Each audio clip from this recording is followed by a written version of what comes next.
Hello everyone, welcome to my YouTube channel physics की पाठशाला। आज के इस वीडियो लेक्चर में हम फिजिक्स और केमिस्ट्री के एक बहुत ही अहम चैप्टर, बहुत ही इंपॉर्टेंट चैप्टर थर्मोडायनामिक्स के कुछ इंपॉर्टेंट कॉन्सेप्ट, इंपॉर्टेंट टॉपिक्स को देखने वाले हैं और वो टॉपिक्स हैं थर्मोडायनामिक प्रोसेसेस। ठीक है, बहुत सारे थर्मोडायनामिक प्रोसेसेस होते हैं जिसमें जो पहला थर्मोडायनामिक प्रोसेस होता है वो है आइसोथर्मल प्रोसेस। आज के इस वीडियो लेक्चर में हम आइसोथर्मल प्रोसेस से रिलेटेड मैथमेटिक्स पढ़ने वाले हैं। चलिए स्टार्ट करते हैं अपना आज का लेक्चर। नाउ आइसोथर्मल प्रोसेस जो होता है ये एक इम्पॉर्टेंट थर्मोडायनामिक प्रोसेस है और इसका नाम ये सजेस्ट करता है कि इसमें टेम्परेचर ऑफ द सिस्टम जो है वो कांस्टेंट होता है। क्या होता है? टेम्परेचर ऑफ द सिस्टम क्या होता है वो कांस्टेंट होता है। साथ ही साथ इसकी एक और कैरेक्टरिस्टिक ये होती है कि ये एक स्लो प्रोसेस होता है। क्या है ये एक स्लो प्रोसेस होता है। चूंकि सिस्टम जो है वो स्लोली अंडरगो करता है अपने थर्मोडायनेमिकल स्टेट को, इसलिए यहाँ पे इनफ टाइम रहता है कि सिस्टम इन्वायरमेंट के साथ एनर्जी का एक्सचेंज कर ले और अपने टेम्परेचर को कांस्टेंट रखे। ठीक है, इसका जो एग्जाम्पल है आइसोथर्मल प्रोसेस का, जो आप एग्जाम्पल है वो आप बहुत सारे इसके एग्जाम्पल्स आप देख सकते हैं अलग अलग जगहों पे। वन ऑफ द एग्जाम्पल जो आप देखेंगे वो आप कंसीडर कर सकते हैं मेल्टिंग ऑफ आइस, या फिर आप ये बोल सकते हैं कि जब आपके पास एक गैसेस सिस्टम है उसको आप कंडेंस करते हैं और वो वाटर ड्रॉपलेट में कन्वर्ट होता है, तो वो भी एक आइसोथर्मल प्रोसेस है। क्योंकि जब आइस मेल्ट होता है वो 0 डिग्री सेल्सियस पे रहता है, मेल्ट होने के बाद जो वो पानी बनता है, वाटर बनता है, वो भी 0 डिग्री सेल्सियस पे ही होता है। तो ये प्रोसेस आइसोथर्मल प्रोसेस का एक एग्जाम्पल हो गया। नाउ हमने ये भी जाना है कि चूंकि ये आइसोथर्मल प्रोसेस है, इसलिए इसका जो इंटरनल एनर्जी होगा, गैस का जो इंटरनल एनर्जी होगा वो चेंज नहीं होगा। क्योंकि हमको पता है कि इंटरनल एनर्जी का मतलब क्या होता है। इंटरनल एनर्जी जो है वो टेम्परेचर से जुड़ा होता है। तो अगर हम बोले कि किसी सिस्टम का टेम्परेचर चेंज ही नहीं हो रहा है तो उसका इंटरनल एनर्जी भी इसमें चेंज नहीं होगा। तो इसमें हम एक और बात ये बोल सकते हैं कि चेंज इन इंटरनल एनर्जी यहाँ पे क्या हो जाएगा, 0 हो जाएगा। ठीक है, अब देखिए इसमें और मैथमेटिक्स करते हैं हम लोग। हम मान लेते हैं, हम लेट करते हैं कि किसी इनिशियल वक्त में या स्टार्टिंग में हम ऐसा समझते हैं कि पी आई और वी आई जो है वो इसका इनिशियल प्रेशर और वॉल्यूम है। क्योंकि टेम्परेचर तो कांस्टेंट है तो प्रेशर और वॉल्यूम चेंज होगा, तो हम इसको बोलते हैं कि ये हमारा इनिशियल स्टेट है। ठीक है, ये क्या है, हमारा इनिशियल स्टेट है। और जब ये थर्मोडायनेमिकल प्रोसेस करता है ये गैस, तो कुछ वक्त के बाद इसका प्रेशर और वॉल्यूम जो है सो पी एफ ऑफ और वी एफ हो जाता है। तो हम इसको मान लेते हैं कि ये हमारा फाइनल स्टेट है। ठीक है, अब अगर हम कंसीडर करें हमारा फर्स्ट लॉ ऑफ थर्मोडायनेमिक्स का equation, first law of thermodynamics क्या बोलता है ये हमने अपने बेसिक लेक्चर्स में, पहले लेक्चर्स में देखे, फर्स्ट लॉ ऑफ थर्मोडायनेमिक्स।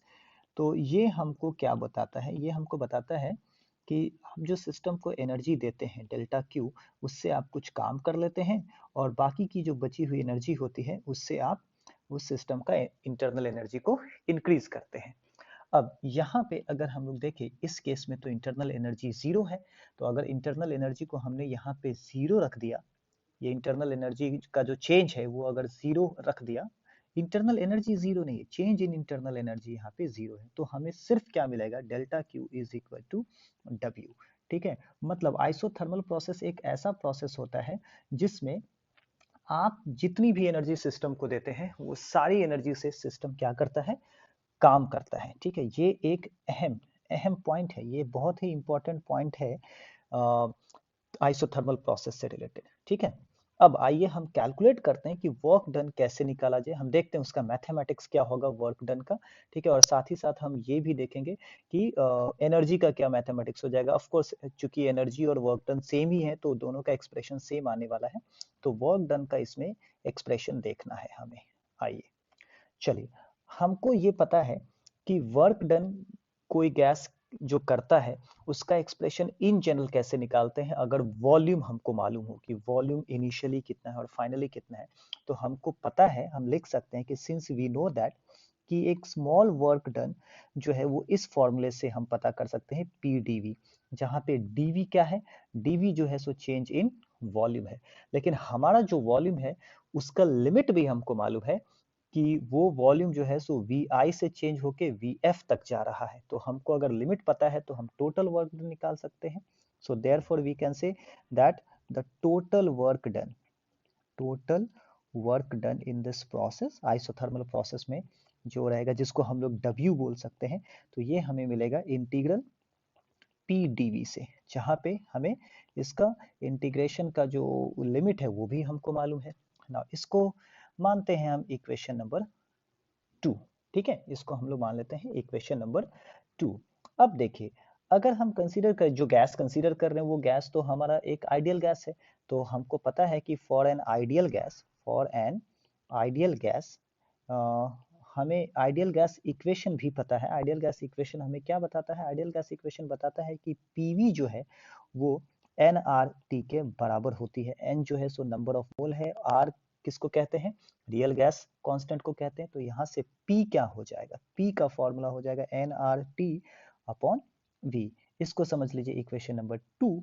अगर हम इस इक्वेशन नंबर 2 में जो P की वैल्यू आई है, इस इक्वेशन नहीं, आई एम सो सॉरी, यहाँ पे हम 2 के बजाय इसको 3 बोलेंगे, क्योंकि 2 हमने ऑलरेडी यहाँ पे लिया है। 2 जो है सो हम लोग ऑलरेडी यहाँ पे ले चुके हैं, तो हम इसको 3 लिखते हैं, ठीक है।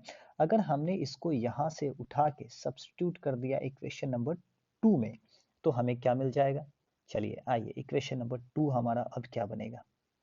तो हमारा इक्वेशन नंबर 2 अब हमें मिलेगा कुछ इस तरह से। Equation 2 will become W is equal to, देखिए P की जगह अब हम लोग लिख सकते हैं nRT अपॉन V। हमारे पास पहले से dV था, और हमारा जो लिमिट है इंटीग्रेशन का वो VI से VF है।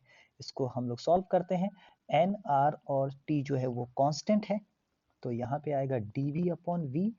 लिमिट ऑफ इंटीग्रेशन VI से VF हो जाएगा। अब यहाँ भी एक ट्रिक हम लोग यूज करने वाले हैं, उसको मैं थोड़ा आपको अलग से बता देता हूँ। ट्रिक नहीं, बेसिकली ये फॉर्मूला है dx अपॉन x। अगर इन केस आपको नहीं याद आ रहा है ये इंटीग्रेशन, तो मैं यहाँ पे इसलिए लिखे देता हूँ कि ये हो जाएगा नेचुरल लॉग x। ये जो है नेचुरल लॉग x के बराबर होता है। ये एक इम्पॉर्टेंट फॉर्मूला है, आपको ये याद रखना चाहिए। अगर आप याद नहीं रखेंगे तो शायद ये डेरिवेशन करने में आपको तकलीफ होगी। चलिए, अगर हम उस फॉर्मूले को कंसीडर करें तो हमें क्या मिलेगा? nRT तो यहाँ पे आ गया, वहाँ पे आ जाएगा ln, ठीक है। ln, चूंकि यहाँ पे x था तो आपने x लिखा, यहाँ v है तो आप यहाँ पे v लिखेंगे, और फिर आपको लिमिट ऑफ इंटीग्रेशन जो है सो vi से vf ये भी पुट करना होता है। लिमिट ऑफ इंटीग्रेशन पुट करना भी हमने सीखा है जब हमने इंटीग्रेशन पढ़ा था मैथमेटिक्स में। चलिए, तो लिमिट ऑफ इंटीग्रेशन कैसे रखते हैं? सबसे पहले तो आप अपर लिमिट रखते हैं, that is ln of v f हो जाएगा, minus ln of v i हो जाएगा, लोअर लिमिट। नाउ अगर आप याद करें रूल ऑफ लॉ या laws log, rule of log या लॉज ऑफ लॉग, तो लॉज ऑफ लॉग क्या बताता है हमको मालूम है, वो भी मैं यहाँ पे साइड में लिख के देता हूँ। यहाँ पे लिख देता हूँ कि अगर आपके पास कुछ इस तरह की चीज हो कि log a minus log b, कोई फर्क नहीं पड़ता है, चाहे वो डेसिमल का लॉग हो या नेचुरल लॉग हो, कुछ फर्क नहीं पड़ता है। आप इसको लिख सकते हैं log of a upon b, ऐसे भी लिख सकते हैं। तो कुछ उसी रूप में ये चीज आपके पास है। तो अगर हम उस लॉ को यूज करें, उस रूल को यूज करें, तो हम क्या लिख सकते हैं? हम लिख सकते हैं कि W is equal to nRT, और यहाँ पे हम लोग इकट्ठे लिख सकते हैं log of VF upon VI, ठीक है। हम इसको इस तरह से भी लिख सकते हैं। ये हमको फॉर्मूला मिलता है वर्क डन का, जो कि आपको आइसोथर्मल प्रोसेस में मिलेगा। ये हमारा इक्वेशन नंबर 4 हो जाता है। अब चूंकि हमने पिछले इक्वेशन में यहाँ पे देखा था, जो हमारा इक्वेशन नंबर 1 था, इस इक्वेशन 1 में हमको क्या मिला था कि वर्क डन और गिवन एनर्जी भी सेम होती है।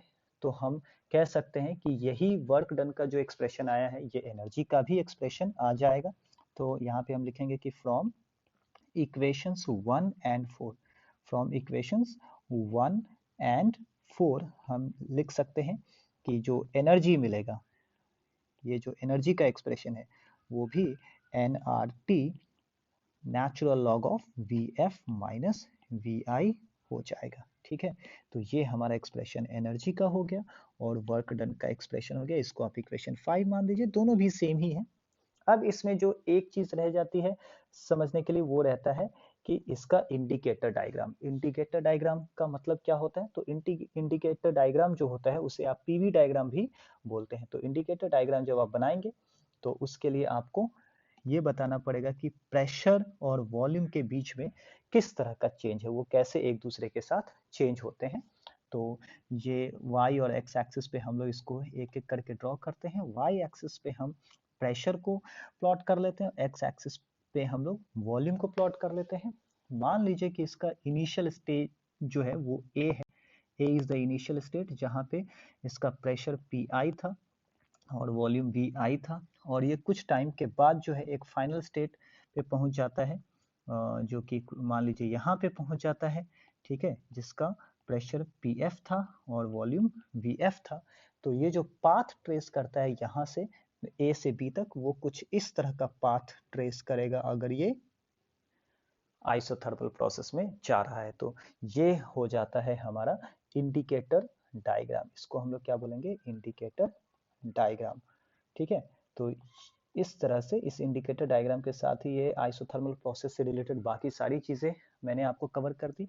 जब आपसे ये एक्सप्रेशन पूछा जाए तो सबसे पहले तो आपको ये बताना चाहिए कि आइसोथर्मल प्रोसेस कहते किसे हैं। तो आप बोलेंगे कि आइसोथर्मल प्रोसेस एक ऐसा थर्मोडायनेमिकल प्रोसेस है जिसमें टेम्परेचर कांस्टेंट रहता है। ये एक स्लो प्रोसेस है और टेम्परेचर कांस्टेंट रहने की वजह से जो है इंटरनल एनर्जी जो है वो change in internal energy zero हो जाती है। फिर आप इसमें मैथमेटिक्स बताएंगे एनर्जी और वर्क डन का, जो कुछ इस तरह से होगा जो अभी अभी मैंने आपको इस पूरे वीडियो लेक्चर में बताया है। मैं स्लोली अपने इस स्क्रीन को स्क्रॉल अप करता हूँ, स्क्रॉल डाउन और स्क्रॉल अप करके आपको बताता हूँ, सो दैट अगर आपको कहीं पे कुछ मैथमेटिक्स नहीं समझी हो, आप रीविजिट करना चाहे तो आप रीविजिट तो कर ही सकते हैं और ऐसे भी आप देख सकते हैं। तो अभी मैं ये स्क्रॉल करके बताता हूँ, आप ये मैथमेटिक्स को देखते चलिए। आई होप आप इस मैथमेटिक्स को आसानी से समझ पाएंगे। इसमें बहुत ज़्यादा कुछ डिफिकल्टी नहीं होगी, सिंपल मैथमेटिक्स है। बस आपको ख्याल ये रखना है कि आपको इंटीग्रेशन के जो दो चार रूल्स हैं, छोटे छोटे रूल्स, वो अगर आप ध्यान में रखते हैं तो ये काफ़ी आसानी से आपके समझ में आ जाएगी। ये लॉग का भी एक रूल है, वो भी आपको ध्यान में रखना पड़ेगा। तो कुछ इस तरह से हमारा इंटीग्रेशन है। हाँ, एक और बात ख्याल रखना है कि आपको ये आइडियल गैस इक्वेशन क्या होता है ये भी आपको ध्यान में रखना चाहिए। PV is equal to n R T. N किसको बोलते हैं, आर किसको बोलते हैं, वो भी आप जरूर मेंशन कीजिए अपने डेरिवेशन में। और फिर फाइनली हमें ऐसा कुछ एक्सप्रेशन मिल जाता है और ये हो जाता है हमारा इंडिकेटर डायग्राम। आप इंडिकेटर डायग्राम से अपने इस टॉपिक को खत्म कर देंगे कि इंडिकेटर डायग्राम कुछ इस तरह का बनेगा। तो आई होप ये पूरा कॉन्सेप्ट आपको समझा होगा। हम लोग एक बार फिर से मिलेंगे अगले लेक्चर में, जहाँ पे हम बाकी के थर्मोडायनेमिक प्रोसेस को देखेंगे। ठीक है, तब तक के लिए हंसते रहिए, मुस्कुराते रहिए एंड टेक केयर।